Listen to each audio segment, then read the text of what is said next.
ще се запознаем още по-отблизо с здравословното хранене. Но преди това съм ви подготвила игри и въпроси, за да си припомните какво знаете от миналата година.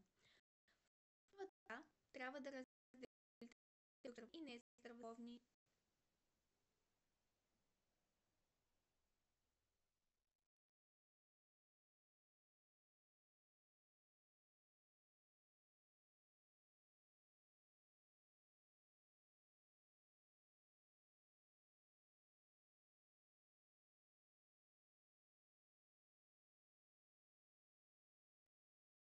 Хайде сега да проверим.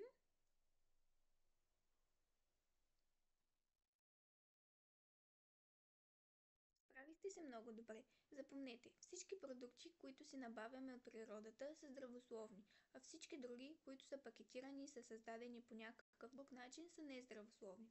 Сега преминавам въпрос. Внимание да отговорите.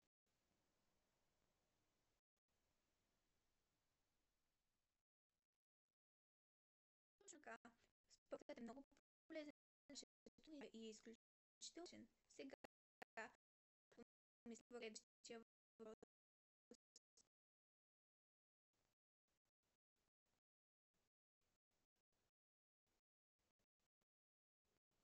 Личната гена е важна и това. А сега преминаваме на нашия урок. Запишете работа, датата и здравословно хранене. Здравословното се изразява в това да избираме храни, помагат на нашите тела да растат и да бъдат здрави. Полезни храни са плодовете, зеленчуците, млечните продукти, месото, рибата, ядките, както и много други. Сега пишете първа точка – видове храни по происход. Вие вече знаете, че не всички храни произлизат от едно и също място. Те се делят на две основни групи – храни с растителен происход и храни с животински происход. И двете групи храни са необходими за здравето ни, защото ни дават различни хранителни вещества. Запишете си точка А. Храни с растителен происход. Растителните храни са тези, които идват от растения като дървета, храсти, зеленчукове и овощни градини и полета. Както вече казах, те растат в градини, ниви, полета, гори и ливади. Растителните храни са плодове, зеленчуци, зърнени храни, ядки, семена и бобови растения. Сега запишете по точка Б храни с животински происход. Животинските храни идват от животни като крави, овце, кокошки, риби и други животни. Те са много важни, защото ни дават сили да растем, да играем и да учим. Те се делят на няколко групи. Сега ще видим кои са те. Запишете трета точка видове храни с животински происход. Млечни продукти. Това са продукти, които са направени от мляко. Прясно мляко, кисело мляко, сирене, кашкавал, масло и много други. Млечните продукти помагат на костите и зъбите да станат здрави, дават енергия и ни помагат да растем. Заедете по точка Б месни продукти. Това са всички продукти, които получаваме от животни. Крави, прасета, пилета, агнета и други. Месните продукти могат да бъдат пилешки, свински, телешки, говежди и агнешки. Месните продукти са полезни, защото ни дават сила и енергия за игри и учене. Помагат ни да растеем здрави и ни защитават от болести, като укрепват имунната система. Сега запишете по точка В. Риба и морски дарове. Това са всички риби и продукти направени от риба, както и морски дарове. Такива са скумрия, сьомга, рибатон, скариди, миди и много други. Рибата е полезна, защото съдържа мазнини, които помагат на мозъка да работи по-добре. Също така тя подобрява зрението и паметта. Запишете си точка Г. Яйца. Яйцата могат да бъдат от кокошки и от пъдпъдъци.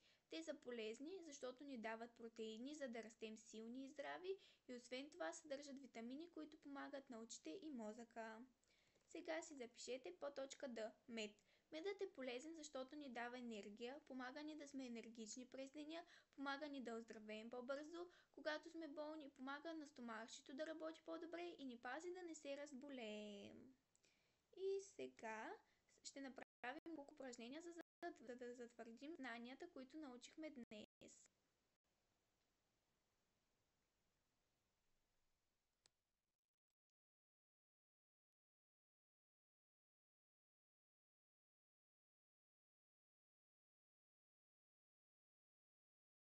Нека да проверим.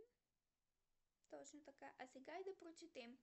Здравето е най-голямото богатство. За да бъдеш здрав, трябва да спазваш определени правила. Поддържай добра лична хигиена, спазвай дневен режим, храни се здравословно с разнообразни и пресни продукти. Много важни са спортът и закаляването. Сега преминаваме към следващото упражнение. Раздели продукти според происхода им.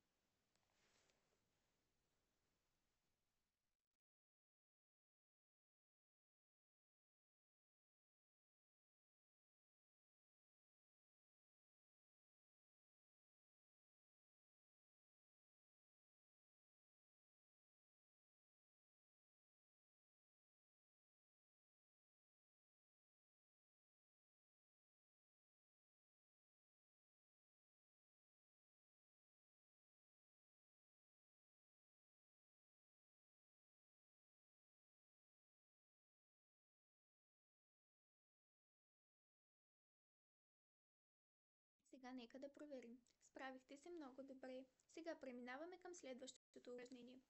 Трябва да отговорим на въпроса. В коя група има само храни от растителен происход?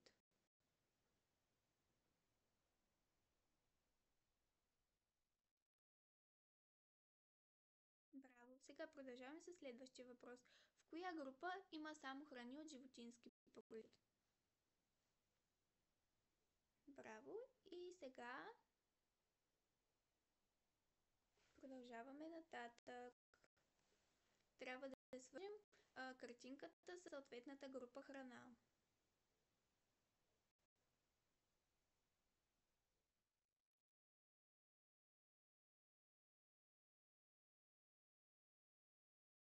Нека да проверим. Чудесно! И още една задачка за свързване.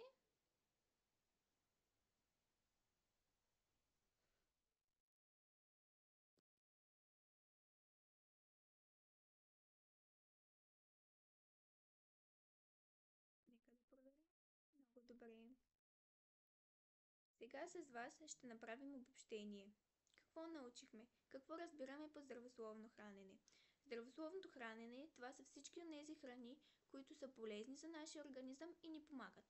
А какви биват храните по происход? Точно така, те биват два вида и се делят на две основни групи – растителни и животински.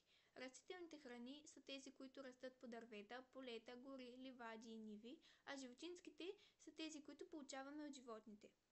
Видовете храни с животински происход се делят на 5 групи. Това са млечни продукти, месни продукти, риба, рибни продукти, морски дарове, яйца и мед.